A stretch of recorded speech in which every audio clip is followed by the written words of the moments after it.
Donc, tout d'abord, je vous présente deux lacs. Alors, on peut essayer de deviner où se trouvent ces lacs. En fait, l'un, c'est le lac tout simplement de Retourne-Mer, et l'autre, c'est un lac qui se trouve à Hong Kong, qui s'appelle le Tai Lam Réservoir. Alors, derrière ces lacs, qu'est-ce qu'il y a? Eh bien, en fait, il y a deux contextes excessivement différents, puisque d'un côté, eh bien, on a un contexte plutôt agricole, hein, comme autour de Vittel, et puis de l'autre côté, ben, ce sont les buildings que l'on trouve à Hong Kong, donc tout près en fait, du réservoir de Tai Lam. Alors, quelques chiffres un peu pour situer, pour comparer un peu les contextes. Donc nous sommes en Lorraine avec une densité de population d'à peu près 100 habitants au kilomètre carré.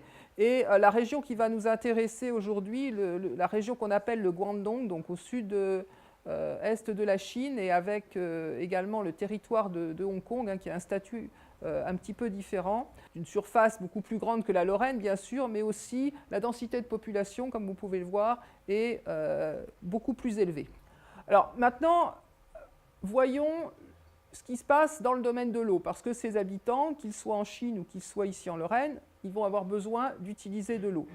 Là, ce diagramme donne l'utilisation mondiale d'eau en termes annuels, donc cela revient à 3800 km3. N'oubliez pas que c'est des kilomètres cubes par an. Donc ça vous paraît énorme, mais avec une distribution qui dépend beaucoup des continents, sachant que l'Asie et l'Océanie représentent 70% de cette consommation annuelle d'eau.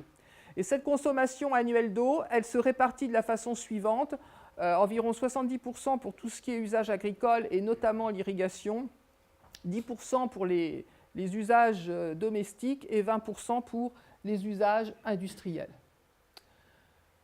Alors, comment cette eau est utilisée? Bon, d'abord, elle est prélevée, et donc là, vous avez une carte qui vous symbolise les prélèvements d'eau et la consommation d'eau qui est faite dans le monde. Et vous voyez à nouveau que la proportion de l'Asie est excessivement grande.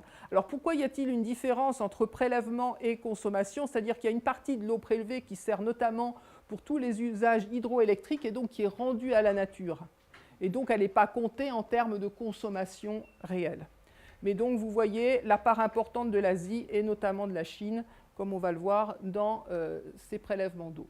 Alors, la Chine, avec ses 1,3 milliard d'habitants, ça représente 21% de la population mondiale, donc presque un quart quand même. C'est 9,6 millions de kilomètres carrés, mais la Chine ne dispose que de 7% des ressources d'eau douce. Et le rapport de ces deux chiffres vous indique déjà que l'on va avoir un certain nombre de problèmes en Chine dus à cette raréfaction de l'eau. Alors en plus, il y a un déséquilibre entre le sud et le nord de la Chine. Alors bon, le sud, il y a un peu plus d'habitants, mais surtout le sud va concentrer 80% des ressources en eau, alors que le reste, le nord, va en compter que 15%.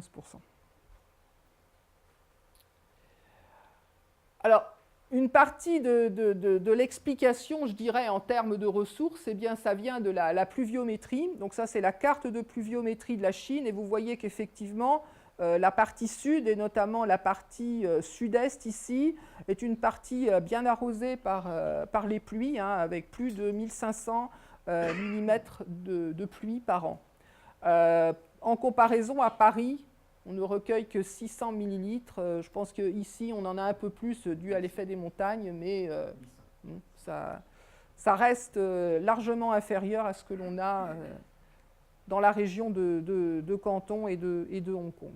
Ces ressources en eau en Chine par habitant, hein, donc on a vu que le rapport entre la population et puis la quantité disponible pouvait laisser prévoir des problèmes. Et effectivement, lorsqu'on regarde les ressources disponibles en mètres cubes par habitant et par an, voilà la moyenne mondiale, et voilà où se situe la Chine en moyenne.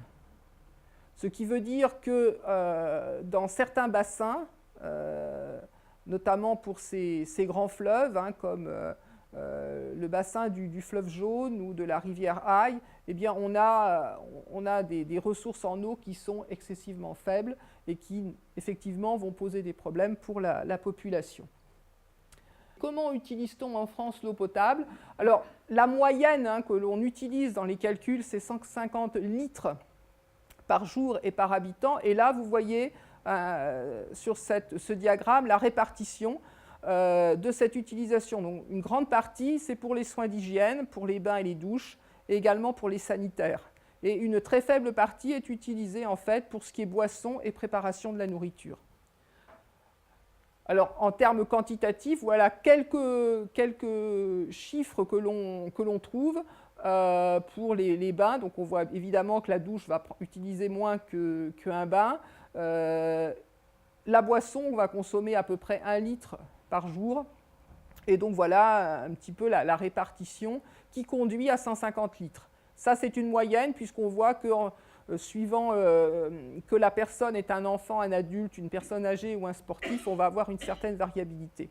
Dans l'usage de l'eau, il faut également compter les usages communautaires. On compte 50 litres par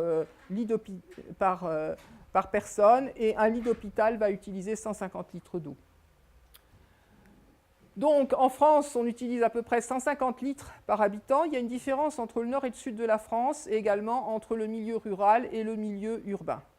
Alors, en ce qui concerne l'Europe, on voit qu'on est dans la moyenne. Il y a quand même des pays qui en utilisent plus par leur mode de vie, notamment, on peut être un peu étonné, mais la Suisse utilise beaucoup d'eau. Les champions, ce sont quand même les USA. Donc, voilà la gamme que l'on trouve, mais j'ai trouvé également jusqu'à 575 litres par jour et par personne. A contrario, la Chine, vous voyez, utilise en moyenne beaucoup moins d'eau, et on va voir pourquoi. Alors, si on regarde maintenant les villes, il est évident que plus la ville est grande, plus on va utiliser d'eau. En France, Paris et Lyon en utilisent pas mal, et ça va être du même ordre de grandeur que ce qu'on va trouver à Hong Kong. Les champions, toutes catégories, c'est New York. Quoique, je pense que Las Vegas bat encore ce record.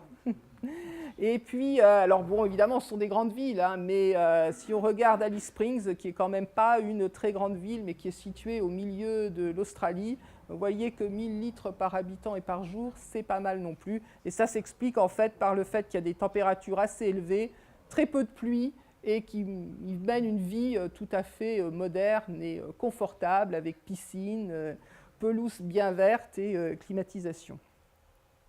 Alors oui, la valeur recommandée par l'OMS, c'est 90 litres par jour et par personne. C'est la valeur indiquée par l'OMS pour avoir une qualité de vie assez raisonnable.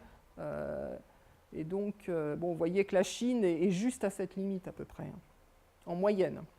Alors, la quantité d'eau, c'est une chose, mais après, il faut regarder la qualité de l'eau. Et la qualité de l'eau, on va la quantifier par rapport à la pollution. Alors là, ces deux graphes résument en fait l'essentiel du problème. Ça traduit en fait la pollution des 7 grands fleuves chinois en 2005 et de leurs bassins versants. Alors tout ce qui est en bleu clair, eh bien, ce sont les zones où l'eau est de bonne qualité. Et ce qui est en orange, c'est médiocre, et ce qui est rouge, c'est absolument pas bon.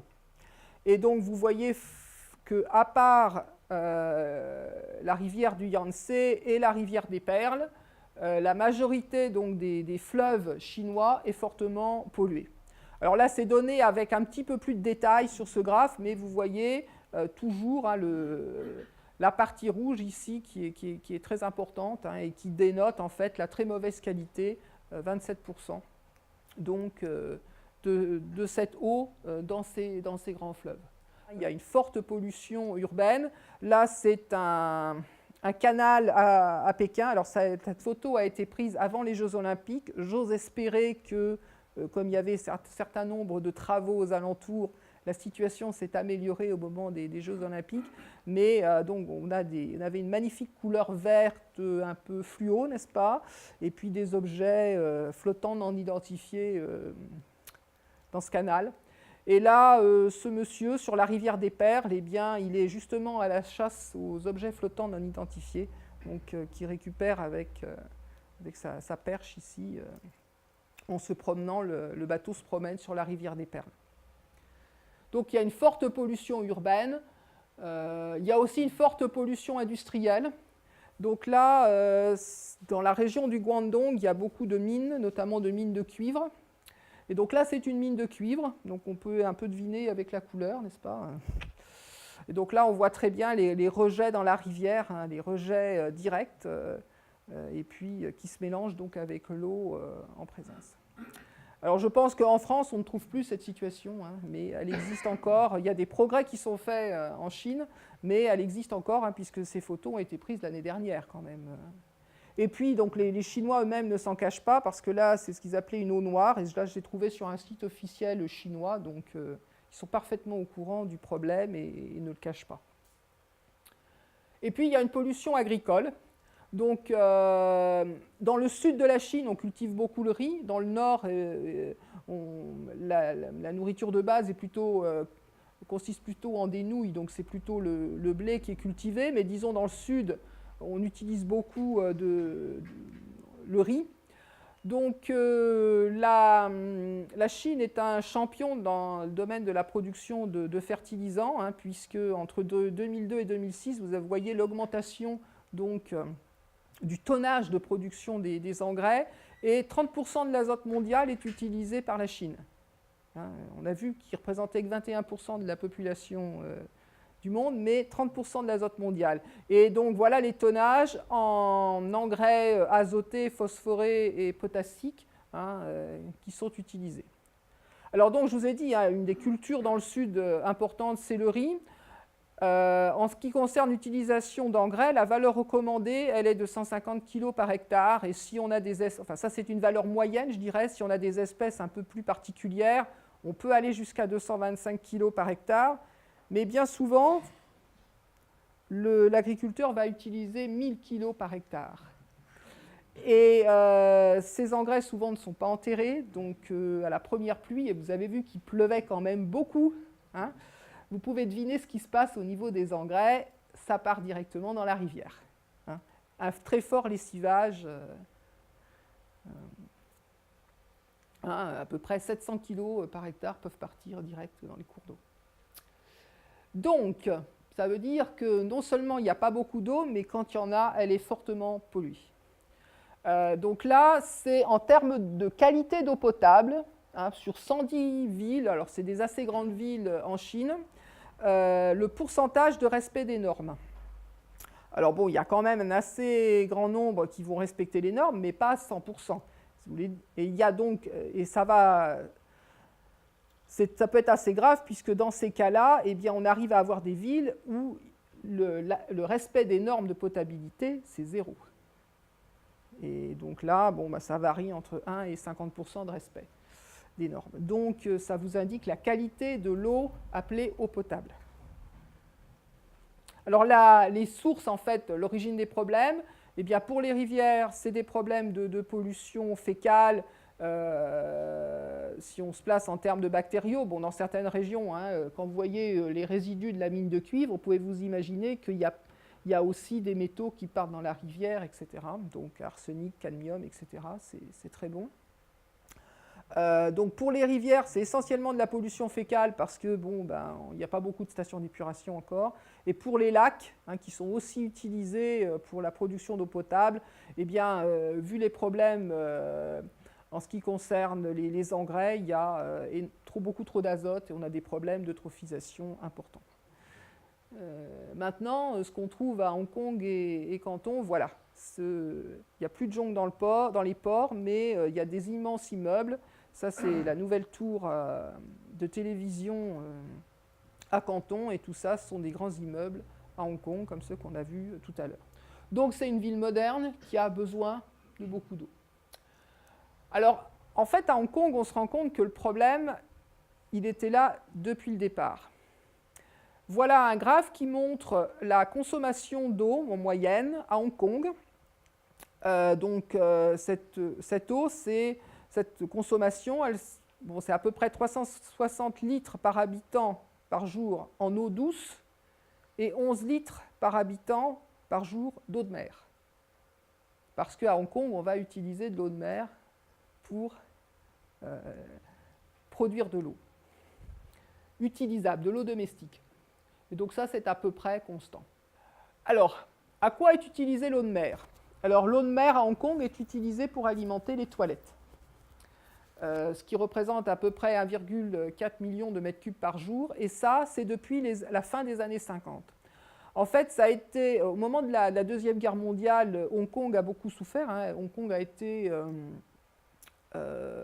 envahi par les Japonais, a dû subir donc la domination japonaise, et il y a quand même eu pas mal de destruction dans la ville. Donc, quand la ville a été reconstruite après la guerre, ou s'est fortement développée après la guerre, ils ont eu l'idée de mettre un double réseau qui représente à peu près 1100 km.